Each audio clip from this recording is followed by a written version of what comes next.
এখন সকালে আমি ঘুম থেকে উঠে গেছি, উঠে দেখছি আমার আশেপাশে সবাই, এই যে মিকি, কাঠবিড়ালি, কীর্তন, এই দেখো কীর্তন যেখানে শুয়ে আছে এখানে কিন্তু আমার কাঠবিড়ালি শয় রোজ।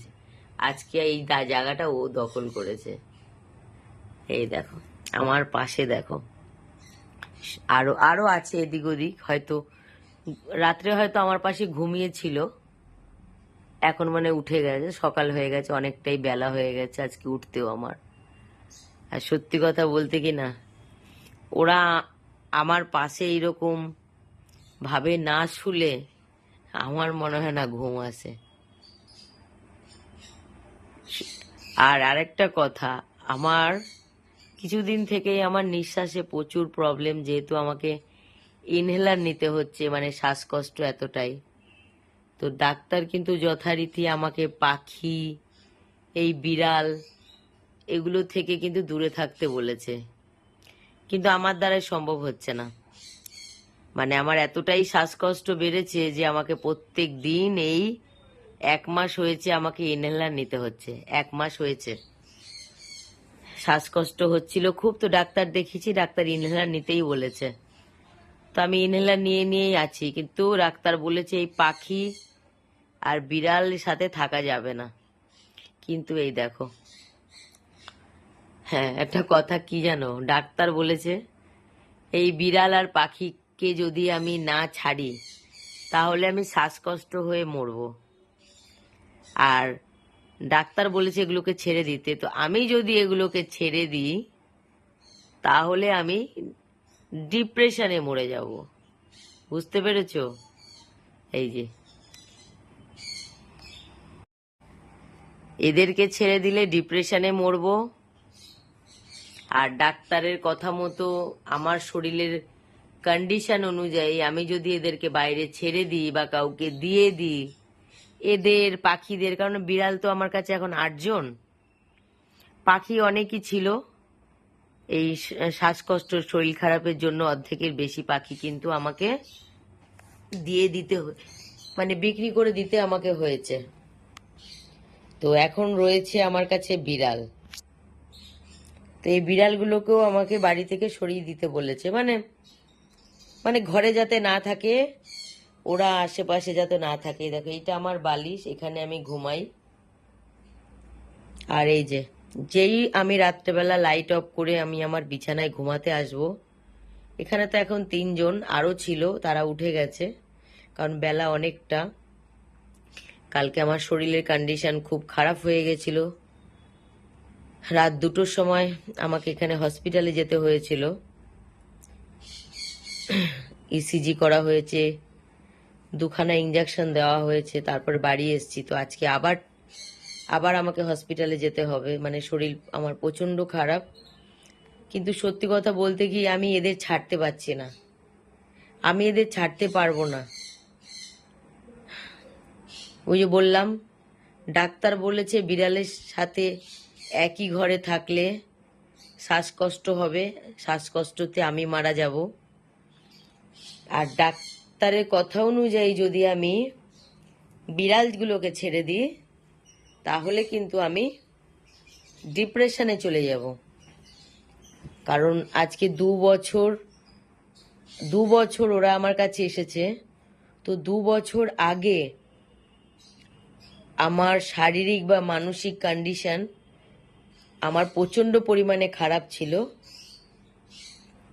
কিছু পারিবারিক পার্সোনাল ম্যাটার আমার সাথে হয়েছিল, যার জন্য আজকে আমি, আমার ফ্যামিলির সবাই থাকতেও আজকে আমি একা।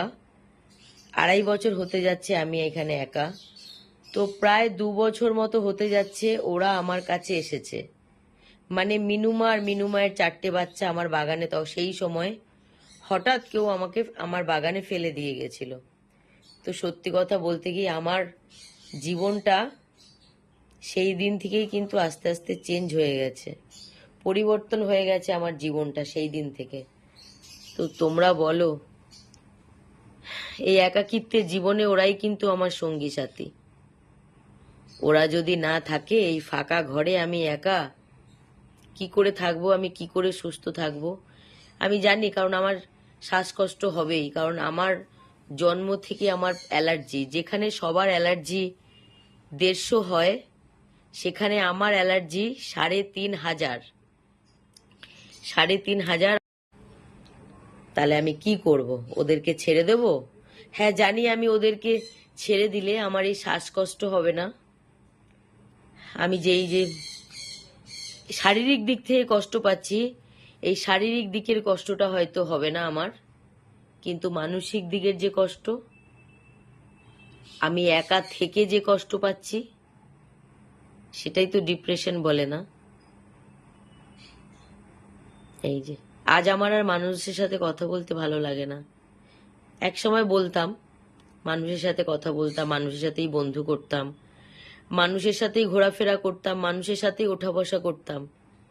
আজ এই 2 বছর যবে থেকে ওরা এসছে, আর যবে থেকে আমি মানুষ চিনেছি, তবে থেকে আমার আর মানুষকে পছন্দ হয় না, মানুষের সাথে আমি ওঠা বসা করি না। তবে থেকে কিন্তু আমার বন্ধু বলো, সাথী বলো, আমার আত্মীয় স্বজন, আমার মা বাবা, আমার ভাই বোন, যাই বলো না কেন, ওরা ছাড়া কিন্তু এই বাড়িতে 2 বছর থেকে কিন্তু আমার আর কেউ নেই। আমি কিন্তু একাই এই বাড়িতে থাকি আর ওদের সাথেই থাকি, কারণ মানুষকে এতটা কাছ থেকে চিনেছি আমি, যে এখন আমি মানুষকে যথারীতি ঘৃণা করি। কারণ মানুষের একটা মুখোশ থাকে, মানুষের একটা মুখোশ থাকে, আর ওই মুখোশটা আমি দেখেছি, ওই মুখোশটা আমি পরিবর্তন করতে দেখেছি। এদের যে সাথে থাকি, আমি না খেয়ে যে এদের খাওয়াই, আমি এদের কোনো মুখোশ দেখতে পাইনি আজ পর্যন্ত। আমি ওদের যতটা ভালোবাসা দিচ্ছি, ওরা তার থেকে দ্বিগুণ করে ফেরত দিচ্ছে সেই ভালোবাসা। জানি না আমার গলার ভয়েস কতটা ভালো লাগছে আজকে এই ভিডিওতে। আমার শরীর প্রচণ্ড খারাপ। আমি কাল রাত 3:15-তে এখানের হসপিটাল থেকে আমাকে ডাক্তার দেখিয়ে আমাকে এনেছি। আজকে আবার যেতে বলেছে, আবার কিছু টেস্ট দিয়েছে। কালকে যাওয়ার সাথে সাথেই আমার ইসিজি করেছে, 2টো ইঞ্জেকশন দিয়েছে, কিছু মেডিসিন দিয়েছে, ট্যাবলেট দিয়েছে। এই যে দেখো, কালকে 16/7, মানে রাত 1টা-1:30টার সময় শরীর খুব খারাপ ছিল, তাই গেছিলাম। এই যে এখানে হসপিটালেই গিয়েছিলাম। 1 মিনিট, উড়ে যাচ্ছে। এই যে প্রেসক্রিপশন, প্রচুর টেস্ট দিয়ে দিয়েছে। খালি ইসিজিটা করেছি, আর 2টো ইঞ্জেকশন দেওয়া হয়েছে, আর একটা খাওয়ার মেডিসিন ওখানেই খেয়েছি, আর একটা অক্সিজেন, যেহেতু শ্বাসকষ্ট হচ্ছে তো অক্সিজেন লেভেল বাড়ানোর জন্য আর একটা মেডিসিন দিয়েছে। আর এটা হলো কাল রাতের ইসিজি রিপোর্ট। ইসিজিটা ওরা সাথে সাথেই করেছে। তো শ্বাসকষ্টটা কেন হচ্ছে ওরা আর একবার দেখবে। তো আজকে আরও কিছু টেস্ট দিয়েছে এখানে, তো সেটা গিয়ে করতে হবে। এই যে, তো দেখো, যেটা আজকে এই ভিডিওটা করার আমার উদ্দেশ্য, আমার এত শরীর খারাপ, যেহেতু আমার এই বিড়াল পাখি থেকেই আমার শ্বাসকষ্ট হচ্ছে, ওদেরকে সরিয়ে দিতে বলা হয়েছে, কিন্তু দেখো আমি ওদের সরাতে পারছি না, আমি ওদের সরাতে পারছি না বা বাইরে বার করে দিতে পারছি না। কিন্তু কিছু মানুষ কিভাবে বাচ্চাগুলোকে অ্যাডাপশন নিয়ে তারা মেরে ফেলছে, একটু ভাবো যে তারা কি করে পারছে। তারা তো সুস্থ, বাচ্চাগুলোকে নিয়ে মেরে ফেলতে কি করে পারছে। আমার যে অ্যাডাপশনটা, ফার্স্ট অ্যাডাপশন যে নিয়েছিল ঋতুজা বিশ্বাস, যাকে নিয়ে আমি আমার পেজে, ক্যাট অ্যাডাপশন পেজে, ইনস্টাগ্রামে, ফেসবুকে, ইউটিউবে সমস্ত জায়গায় তাকে নিয়ে ভালো খারাপ ভিডিও আমি পোস্ট করেছিলাম। কিছুদিন আগে আমি জানতে পারি সে আমার বাচ্চাগুলোকে মেরে ফেলেছে। আমি জানতে পেরে গেছি যে আমার বাচ্চাগুলোকে সে মেরে ফেলেছে। বাচ্চাগুলো অসুস্থ, স্বাভাবিক, মানুষ হোক আর পশু পাখি হোক, শরীর থাকলে তো শরীর খারাপ তো হবেই। তো বাচ্চাগুলোর শরীর খারাপ হয়েছিল, বাচ্চাগুলোকে ডাক্তার নাকি দেখায়নি। আমি তার বাড়ির লোকের কাছ থেকেই খবর পেয়েছি বাচ্চাগুলোর শরীর খারাপ হয়েছিল, বাচ্চাগুলোকে সে ডাক্তার দেখায়নি। এবং কি বাচ্চাগুলো যখন মারা গেছে তাকে সেইভাবে সে বিছানা মানে যেখানে ঘুমায় বিছানার উপরে বা মানে মৃত বাচ্চাটাকে ফেলে সে তার চলে গেছে। সে কোথায়, মানে বাচ্চাটাকে মাটি, ডাক্তার দেখানো তো দূরের কথা, ওষুধ খাওয়ানো দূরের কথা, ছাতু মুড়ি খাইয়ে রাখতো। প্লাস বাচ্চাগুলো যখন মারা গেছে তখন বাচ্চাগুলোকে নাকি সে বিছানার উপর খাটের ওপরে রেখেই সে নাকি চলে গেছে, বাচ্চাগুলোকে মাটি পর্যন্ত দেয়নি। তাহলে বলো, তার বাড়ির লোকই আমাকে এই সমস্ত কথা জানিয়েছে। আমার পোস্ট দেখে তারা আমায় কল করেছিল। আমি তারপরে জানতে পারি যে আমার বাচ্চা তার কাছে নেই, আমার বাচ্চা সে মারা গেছে। কিন্তু সত্যি কথা জানো তো, আমি এক ফোঁটা বিশ্বাস ভাবতে পারিনি যে বাচ্চাগুলোকে এইভাবে ও মেরে ফেলবে। আমি ভেবেছিলাম বাচ্চাগুলো হয়তো রাস্তায় ছেড়ে দিয়েছে, কিন্তু আমার বাচ্চাগুলো মারা গেছে। আমার প্রথম অ্যাডাপশন তুলোর যে ভাই বোন তারা কিন্তু মারা গেছে। আমি এই নিয়ে ভিডিও করব, আমি একটু শরীরটা সুস্থ হোক, আমি এই নিয়ে আবার একটা ফুল ভিডিও আমি করব। তো এটাই বলি যে আজকে আমার এত শরীর খারাপের পরও আমি যদি আমার এই বাচ্চাগুলোকে বাইরে ছেড়ে না দিতে পারি, যেখানে আমি জানি আমার শ্বাসকষ্ট এই বিড়াল থেকেই আসছে, আমি জানি, কারণ আমার কাছে একটা নয়, আমার কাছে 8খানা, এখন আমার কাছে 8 জন। আমি জানি আমার শ্বাসকষ্ট এখান থেকেই হচ্ছে, কারণ আমার শ্বাসকষ্ট, আমার অ্যালার্জির লেভেল বেড়ে গেছে 1500, যেখানে সবার থাকে নর্মালি 150, আমার 1500। আমার আগাগোড়াই অ্যালার্জি ছিল, তো সেটা এখন এই এত বিড়ালের সাথে আজকে আমি 2 বছর থাকছি, যেটা ডাক্তার বলছে, তো শ্বাসকষ্টতে পরিণত হয়েছে। আমাকে ইনহেলার নিতে হয়, কিন্তু এই রিসেন্ট করে আমার ইনহেলার নিতে হয়। দেখাই,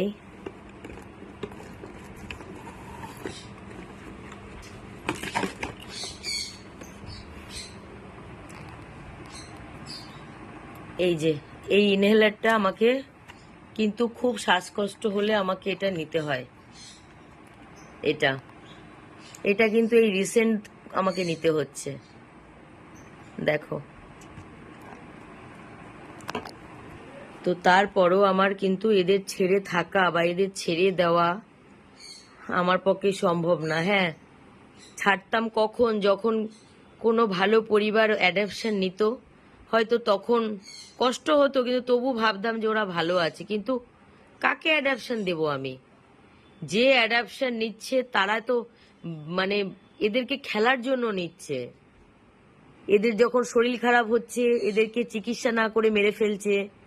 এদের যখন মানে এদের খেতে দিচ্ছে ভালো, মানে মাছ মাংস এদের খেতে দিচ্ছে না, কেউ মুড়ি কেউ ছাতু।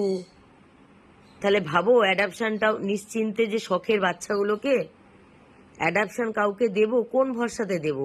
নিয়ে গিয়ে তো মেরে ফেলছে তারা। এই তো আমার প্রথম অ্যাডাপশন, তারা আমার বাচ্চাটাকে মেরে ফেলেছে, তো খবর পেয়েছি। তার যে মেরে ফেলেছে তার বাড়ির লোকই খবর দিয়েছে। আমি যে ক্যাট অ্যাডাপশন পেজে যে তার নাম, তার ছবি দিয়ে যে আমি পোস্ট করেছিলাম, সেই পেজ অ্যাডাপশনের সেই পোস্ট দেখেই তারা আমায় ফোন করে জানায় যে আমার বাচ্চা মারা গেছে। আর কিভাবে মারা গেছে সে আমাকে সব বলে। তাদের সাথে আমার প্রায় 2.5 ঘন্টা কথা হয়। তো আজকে আর অনেক বেশি কিছু আর বলবো না, অনেক কথাই বললাম, কারণ আমার শরীরের কন্ডিশন ভালো না, আমি এত কথা বলতে পারছি না। তো শর্ট ভিডিওটা করতে গিয়েছিলাম, তো অনেক লং ভিডিও হয়ে গেল। তো আমি তাকে নিয়ে আবার একটা ভিডিও বানিয়ে আমি পোস্ট করব নিশ্চয়ই। সে বলেছিল না বাচ্চাগুলো আছে, সে আমাকে ফেরত দেবে না? ফেরত দেবে কোথা থেকে? সে তো মেরে ফেলেছে বাচ্চাগুলো। আর দেখো, আজকে আমি মৃত্যুর মুখে চলে যাচ্ছি দিনের পর দিন, কিন্তু আমি আমার এই বাচ্চাগুলোকে ছাড়তে পারছি না। জানি না তারা কি প্রকৃতির মানুষ, যারা এই ছোট ছোট বাচ্চাগুলোকে আদর করে ভালোবেসে অ্যাডাপশন নিয়ে গিয়ে তারা বাড়িতে নিয়ে গিয়ে তারা অত্যাচার করে মেরে ফেলছে। আমি জানি না এরা কোন শ্রেণীর মানুষ, আমি জানি না, আমার জানা নেই। এতটুকুই বলি, কর্মের ফল পেতেই হবে। আমার বাচ্চাগুলোকে যেভাবে অত্যাচার করে ও মেরেছে, এর ফলও পাবেই, আজ না হোক কাল, এর ফলও পাবেই, পেতেই হবে।